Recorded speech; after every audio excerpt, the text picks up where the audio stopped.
పురస్కరించుకొని ఏర్పాటు చేసినటువంటి కార్యక్రమ అధ్యక్షులు జిల్లా పార్టీ అధ్యక్షులు అంజయ్య గారికి, ఈ కార్యక్రమ ముఖ్య అతిథులు పెద్దలు సామాజికవేత్త, మరి అనేక సందర్భాల్లో అనేక సంవత్సరాల నుండి బీసీలకు రాజ్యాధికారం రావాలనేటువంటి తపనతో ఈ సమాజాన్ని కలంతో గలంతో, అదేవిధంగా మహిళా వర్కింగ్ ప్రెసిడెంట్ నీరజ గౌడ్ గారికి, మరి తెలంగాణ రాజ్యాధికార పార్టీకి లీగల్ సెల్గా తన సహాయ సహకారాలు అందిస్తూ, మరి సూర్యాపేట బార్ అసోసియేషన్ జనరల్ సెక్రటరీగా ఉండబడినటువంటి అన్న శంకరబోయిన రాజు యాదవ్ గారికి, సోదరులు పట్టణ తెలంగాణ రాజ్యాధికార పార్టీ అధ్యక్షులు నాగరాజు గారికి, అదేవిధంగా సూర్యాపేట జిల్లా మైనార్టీ సెల్ అధ్యక్షులు పెద్దలు అన్న మహమ్మద్ చాంద్ బాషా గారికి, మరి సూర్యాపేట జిల్లా మహిళా విభాగం అధ్యక్షురాలు సోదరి మంజులా గౌడ్ గారికి, అదేవిధంగా ఆత్మ పోలీస్ మండల పార్టీ అధ్యక్షులు అన్న సైదులు గారికి, తెలంగాణ రాజ్యాధికార పార్టీ రాష్ట్ర జిల్లా కార్యదర్శి మరి మీర్ అక్బర్ అలీ గారు, వేదిక ముందు ఉండబడినటువంటి మా అక్కలకు, మా సోదరిమణులకు, పత్రికా మిత్రులందరికీ కూడా పేరు పేరున అంతర్జాతీయ మహిళా దినోత్సవ శుభాకాంక్షలు తెలియజేస్తా ఉన్నాను.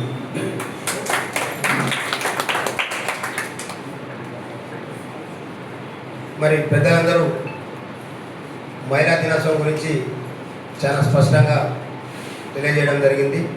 1921 అంటే దాదాపు 105 సంవత్సరాల క్రితమే మహిళల యొక్క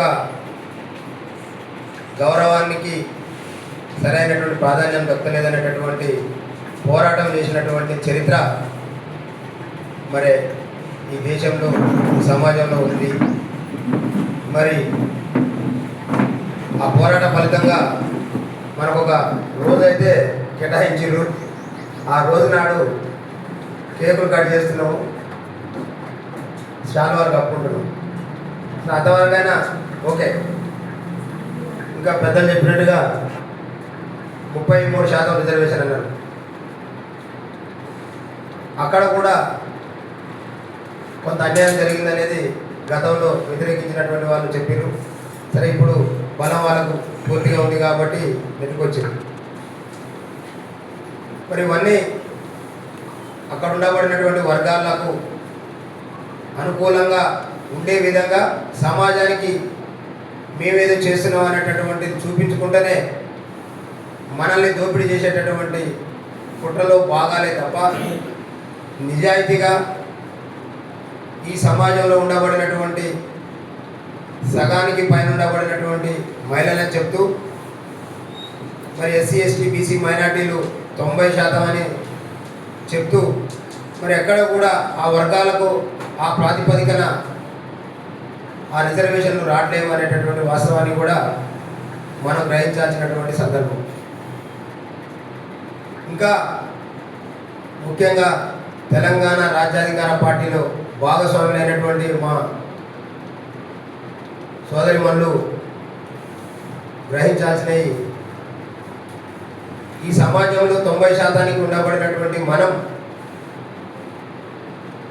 మరి ఇప్పటికీ ఎవరి మీద ఆధారపడి ఉంటా ఉన్నాం. దానికి గల కారణాలని గ్రహించినాం. అంటే బాబాసాహెబ్ అంబేద్కర్ ఇచ్చినటువంటి ఓటు ఎటుపోతూ ఉంది, ఎందుకు అది మన వైపు మళ్ళట్లేదు అనేటటువంటి ఆలోచన చేయాల్సినటువంటి సందర్భం ఈ రాజ్యాధికార పార్టీలో ఉండబడినటువంటి మా అక్క చెల్లెలకు ఉందనేటటువంటి వాస్తవాన్ని ఈ వేదిక ద్వారా మీ అందరూ కూడా గుర్తు చేస్తూ ఉన్నాం. ఇవాళ కవిత చెప్పినట్టుగా మనం ఇంట్లో నుండి బయటికి రావాలి. మనం ఒంటింటికే పరిమితం, మాతోనే ఏమవుతుంది అనేటటువంటి భావనని వీడనాడాల్సినటువంటి అవసరం ఉంది. ఎవరో ఇస్తే వచ్చేటటువంటి ఈ 33 ఈ 43 రిజర్వేషన్లు మనకు అవసరం లేదు. మనకు మనం చైతన్యవంతులమైతే ఇవాళ ఏదైతే కాంగ్రెస్ పార్టీ ఒక మేనిఫెస్టోలో ఒక డిక్లరేషన్ ఇచ్చి మాట తప్పి ఎన్నికలకు వస్తే మరి వాళ్ళ రాజ్యాధికార పార్టీ కార్యకర్తలు, రాజ్యాధికార పార్టీ అధినాయకుడు తీర్మాన్ మల్లన్న గారి పోరాటంతోనే ఇవాళ 61% మించి ఇవాళ స్థానిక సంస్థల ఎన్నికల్లో మనం విజయబావుట ఎగరవేసినటువంటి చరిత్రకారులను కన్నటువంటి రాష్ట్రం తెలంగాణ రాష్ట్రం అనేటటువంటి వాస్తవాన్ని కూడా ఇంత చైతన్యం ఉన్నటువంటి మనం మరి వాళ్ళ కొద్ది మంది 4-5% మంది మాత్రమే మల్లన్న గారితోని కలిసి మన యొక్క భావజాల వ్యాప్తితో ముందుకు వస్తే ఇంత గొప్ప రిజల్ట్ ఈ రాష్ట్రంలో 42% ఎక్కడ, 61% ఎక్కడ అంటే 4-5% లేనటువంటి వాళ్ళు మనతో పోటీ పడటానికి భయపడేటటువంటి ప్లేస్లోకి మనం రాగలిగినాం. అందుకనే నిజంగా ఇంతకుముందు ఎవరో సోదరులు చెప్తాం, కాంగ్రెస్ పార్టీ మీటింగ్ పెడితే 4 మహిళలు కూడా కనపడరు. ఎందుకయ్యా అంటే వాళ్ళ యొక్క చైతన్యం మరి నిజంగా మహిళల్ని చైతన్య పరిస్థితి వాళ్ళ జరిగేటటువంటి నష్టాలు, లాభాలు అన్నిటి మీద మనకు అవగాహన ఉంది కాబట్టి మరి ఆ రకమైనటువంటి ధోరణితో ముందుకు పోతా ఉంది. కాబట్టి మన పార్టీ ఇవాళ ఒక గొప్ప లక్ష్యంతో ఇవాళ జనార్దన్ అన్న రాజకీయాలంటే వ్యాపారం కాదండి, నేను బరాబర్ వ్యాపారాలనే చెప్పదలుచుకున్నాను. ఎందుకు అంటే ఈ పార్టీ కానీ ఆ పార్టీ కానీ ఎన్నికలకు ముందు నుంచి అనేక రకాల హామీలు ఇస్తుంది. అధికారం అందుకున్న తర్వాత ఈ వర్గాలకు జరగాల్సినటువంటి హామీలన్నీ మర్చిపోయి ఆ వర్గాలకు కావాల్సినటువంటి అవకాశాలని కల్పిస్తూ వాళ్ళని ఆర్థికంగా, అధికారికంగా తయారు చేసుకొని మళ్ళీ అధికారం కావడం కోసం ఏమేమో అన్నట్లయితే అవసరం ఉంటే వాటన్నిటిని కూడా సమకూర్చుకునేటటువంటి